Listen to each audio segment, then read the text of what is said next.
the summer after my sophomore year was supposed to be uneventful. Unfortunately, my dad got laid off, and my $4.25 an hour job in the alumni office was not going to be suitable enough to help me pay my tuition for the next semester.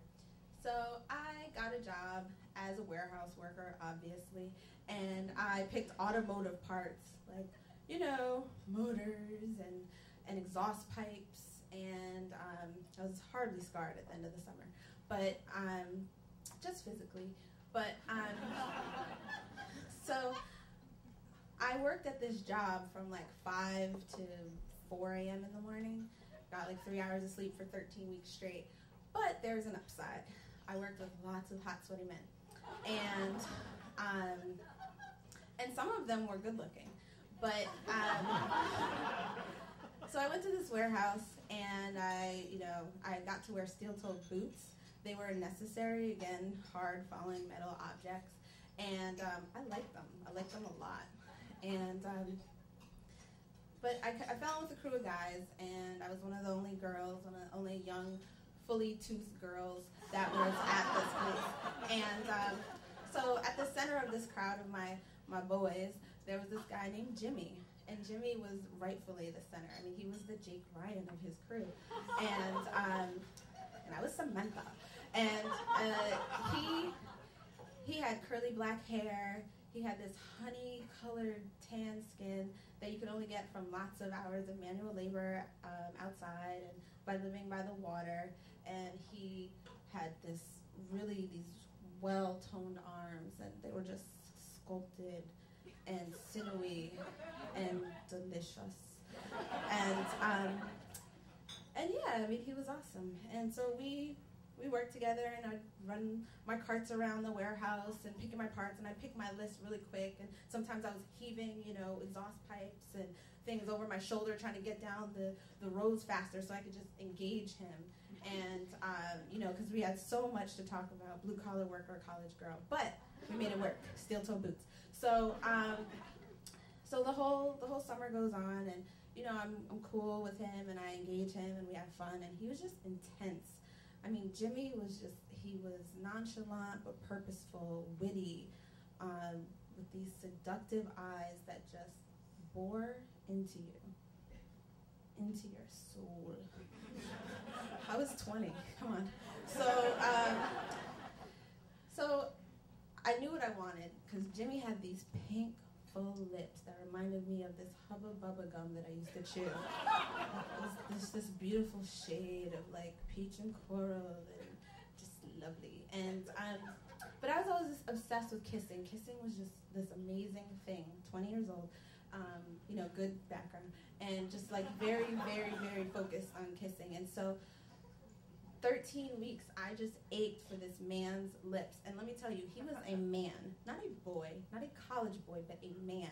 Like, this is the first man that I encountered. And not just like the little bit of hair on his legs, but he was a man.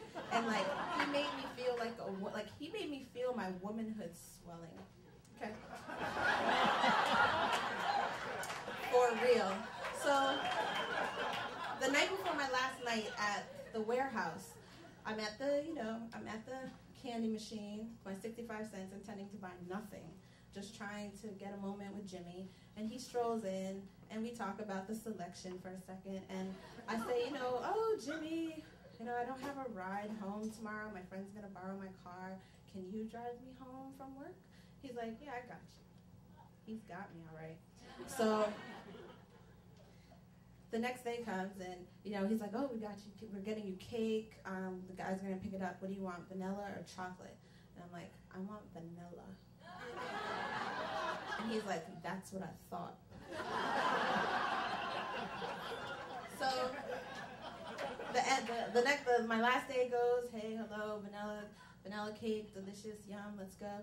And at the end of the day, I pick up my box with like my automotive T-shirts and decals, which of course I've saved since then, and they're in a dusty box, but pack right. But so I have them, and so I take my box and I get into his flatbed truck, and he drives me back to 10 minutes to campus, and we get out, and I crunching along the gravelly walk with my steel-toe boots, and I put down my box, and I lean against the lamppost all seductive like I thought, but I leaned back.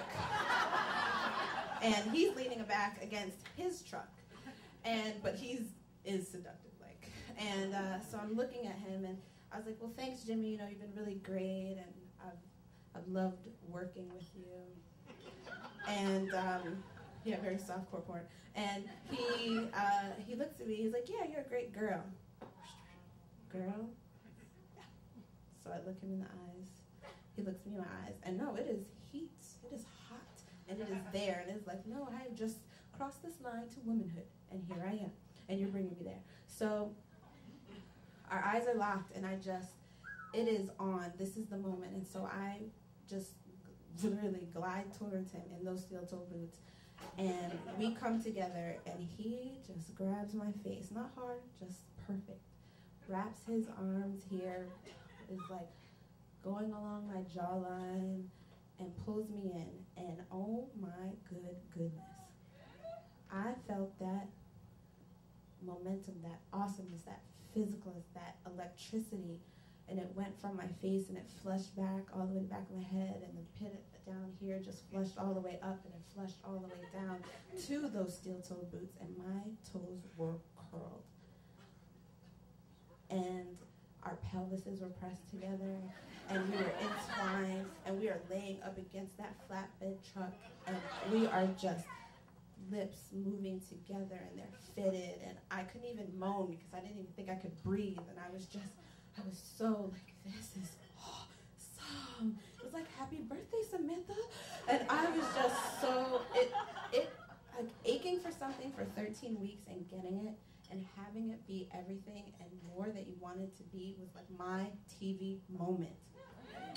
And it was just amazing. And he left this sensuous imprint on me that has rippled from that day forward through me.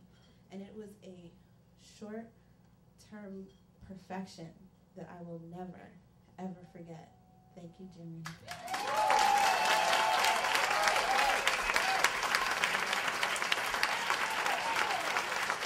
Angela Mullins, everybody. Oh.